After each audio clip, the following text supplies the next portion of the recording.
Maybe you could tell us a little bit about the, the key aspects or the key components of his theology of apokatastasis. If you could summarize it in a few key points, what is this thing called apokatastasis?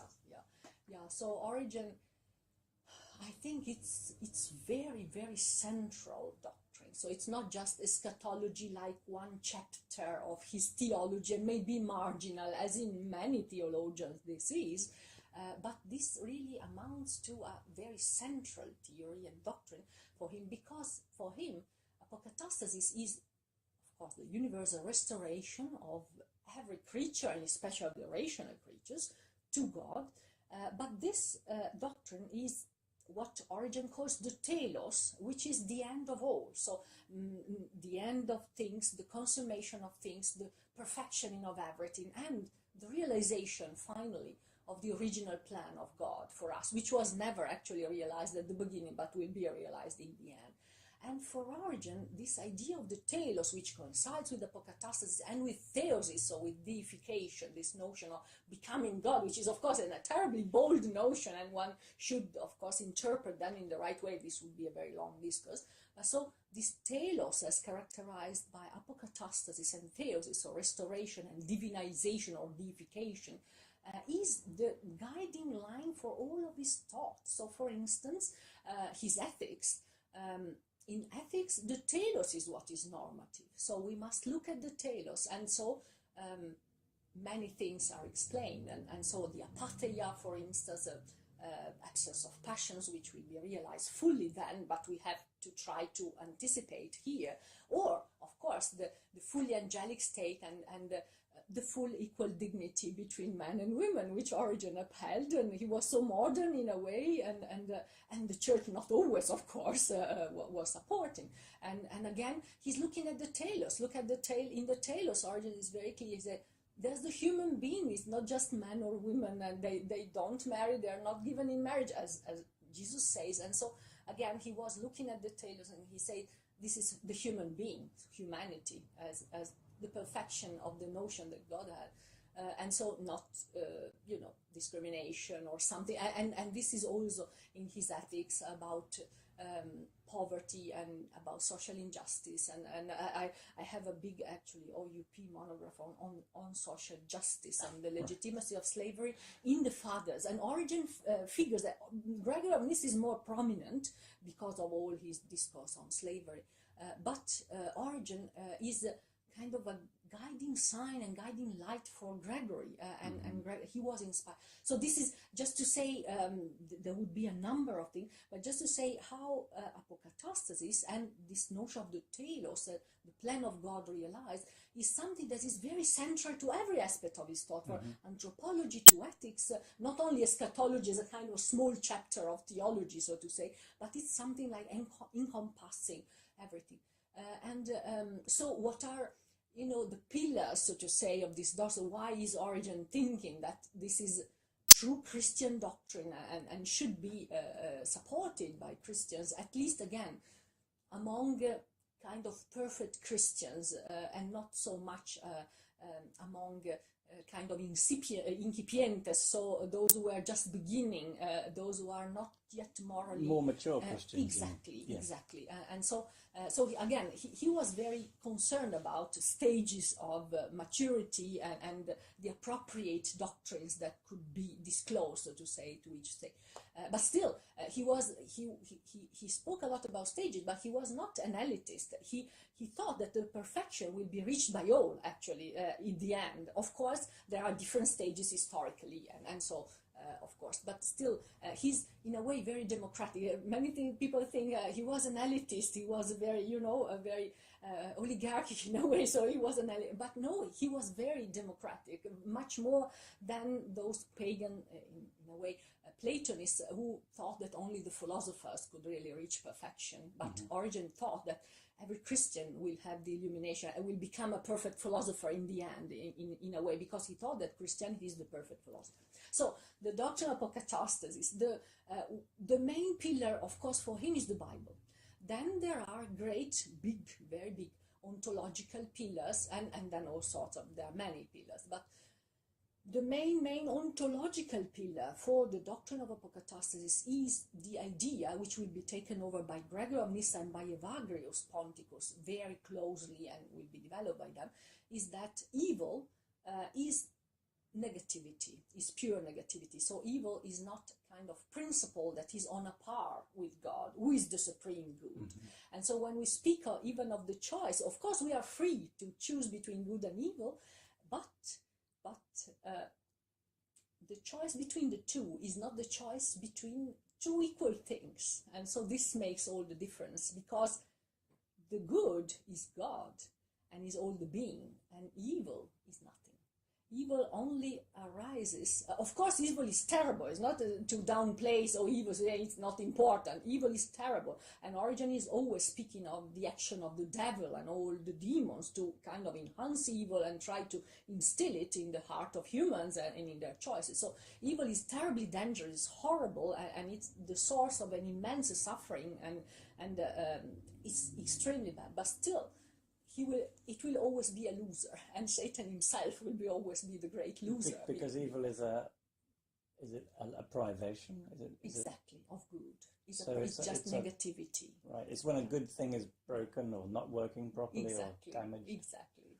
So it's not a thing. It's not a thing. It's not a principle on a par with God. And actually, when Origen was writing on first principles, right, Per Arcon means on first principle, and he say, the principles are three and are Father, Son, and Holy Spirit. So the principle is three and is one. The principle is God.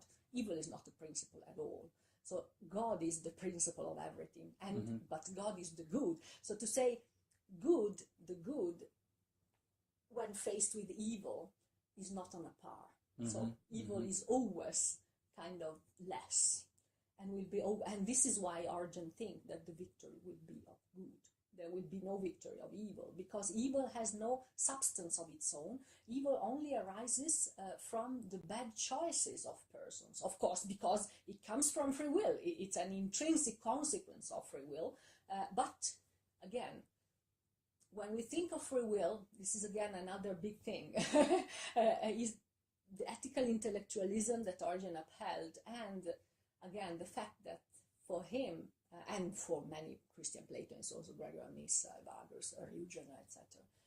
The choice, we are free, our will is free, so we can choose between good and evil, but we are really free only when we choose the good. And this is something that Plato already was saying. So freedom is freedom for the good and is not freedom for evil. And if one chooses evil consistently, especially, one is enslaved to evil, so one is not free. That's and right. this is Which again, what St. Paul says. Yeah, and this exactly, and whoever, who really follows evil is enslaved to evil. To say, we can say, Christianly speaking. So also ethical intellectualism is another big ethical pillar. So the ontological pillar is really the ontological negativity of evil. So it has no metaphysical substance. So if evil is to be defeated, it ceases to exist. Exactly. Which means that there can't be any sin in any creatures. Exactly.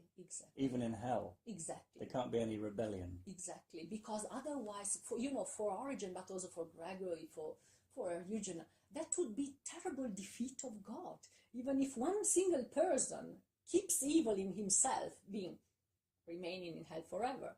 So voluntarily, because of course Origen was also emphasizing a lot always the voluntary nature of the choice for the good. So we have to choose God because we love God, not because we are constrained, because we are forced or we are crushed by.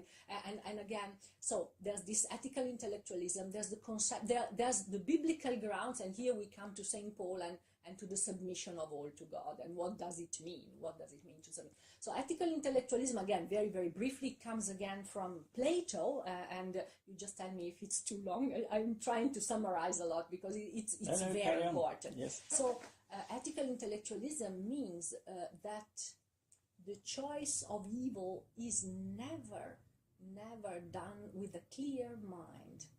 This mainly means that our will is free, but our will directly depends on our mind, on our nous. Intellect is nous in Greek.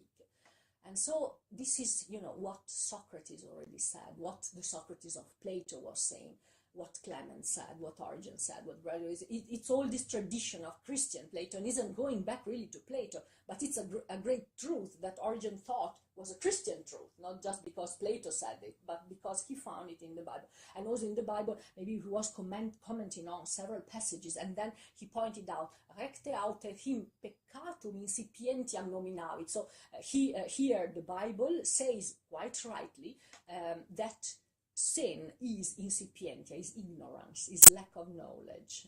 So this is for him the key, and for many other Christian Platonists, is the key to understanding the choice for evil is never really free, because we never really choose evil qua evil because it is evil, but we just mistake it for something good. And of course, it's a bad reasoning. It's something like it's a deception. And Gregory of Nyssa also was so convinced of that he even interpreted the original sin, so kind of the prototype of all sins, in terms of ignorance. And he said, because they ate the fruit, disobedience, but they ate the fruit because it looked good.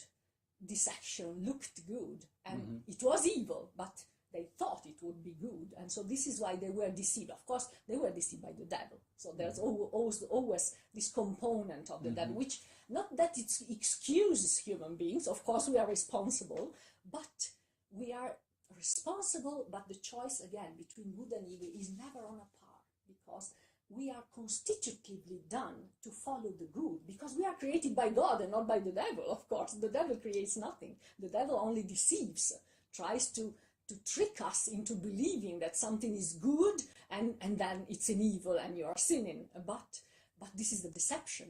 And so it's never on a par, because the principle of the good is God. The principle of evil is just deception, is nothing, is lack of goodness, is the trick of the devil who tries to make things appear in a way, but they are not in a way. So this is something very important, because of course we hear now, in debates on universalism, one of the key points is free will, right? We are free to choose evil until the end, against God all the time, and even in hell forever, and this is a question of freedom. But the fathers, they will always say that one person who consistently chooses evil, knowing that, well, this person is simply ill, mentally ill, and they must be illuminated. Yeah.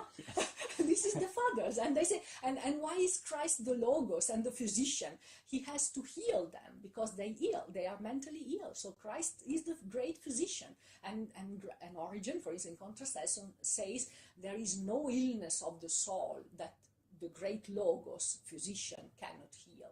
So he can, because he created us, and so he can heal all of us. There's nobody among us whom he cannot heal.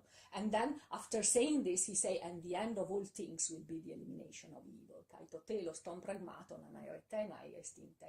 So this is a conviction, and it's Gregory, they are kind of obsessed. They really put this conviction, hammer home in a way all the time. The end of a thing must be the total elimination of evil. And then they see this, of course, very clearly declared by the Bible in many passages. I just take one example, but there would be a lot from the Epistle to the Romans, from Corinthians, from Old Testament, from New Testament, many things. And of course, the First Timothy with the universal salvific will of God. For it, there are plenty of points in the Bible that they think declare very clearly universal salvation, basically, so universal restoration. But one of the most really important, but again, there are many important, not just the only one, there are so many, but I take just one because of the time, is 1 Corinthians 15:28, and there is Paul who is speaking about the universal submission of all to Christ. And Origen say, what is this submission of all to Christ? Then everybody will submit to Christ, and then Christ will submit to God, and he will hand the kingdom to the Father, that God may be all in all. So here the key point was, what does it mean that all will submit to God after the destruction of the powers of evil, the dynamis of which Paul speaks, and of death, of course. And again, is this only physical death, or is it not spiritual death? And Origen say, of course, the defeat of death is also spiritual death. But if spiritual death is defeated, this means that sin exists no more, because it's sin that causes spiritual death. So this is one point. And the other point is this submission. So he said, the powers of evil are destroyed, death is destroyed, and all creatures will submit to Christ, and then through Christ to the Father. And this submission, Origen and then others, of course, says, must be voluntary. This is the key. And they use a psalm in which David says that will not be my soul submitted to God, because from this comes my salvation. And this is the key for Origen. And again, it's all the Bible, right? It's not just Greek philosophy. From the psalm, he takes this equation between submission and salvation, because David, the great psalmist, of course, according to tradition, the author of the Psalms, says that from the submission to God comes salvation. And so Origen says, if all will finally at the end submit to God, this means that all will be saved, because submission means salvation. And of course, the presupposition for this is clearly that everybody will submit voluntarily. So this submission is not forced, because for Origen, free will is something paramount, and this is clear because he was mainly polemicizing with the Gnostics, who thought that one's fate, one's destiny is kind of fixed, independently of one's moral choices, apart maybe from one of the three classes that the fathers reconstruct concerning Gnosticism or Valentinianism. But anyway, so the main line, at least in the polemic of the father of Valentinianism and Gnosticism, was to say that free will is really not real, because anyway we are already predestined. Whatever we do, we are already predestined to salvation or damnation or whatever. And then apart from maybe the middle class of the psychical, but anyway, so the fathers of course emphasized so to say the contradictions of the Valentinian, everything, but still this was for Origen's own doctrine and construction of his doctrine. And so he really pushed the importance of free will much farther than it was before. And so for him, really, free will is pivotal, is something that it's absolutely central.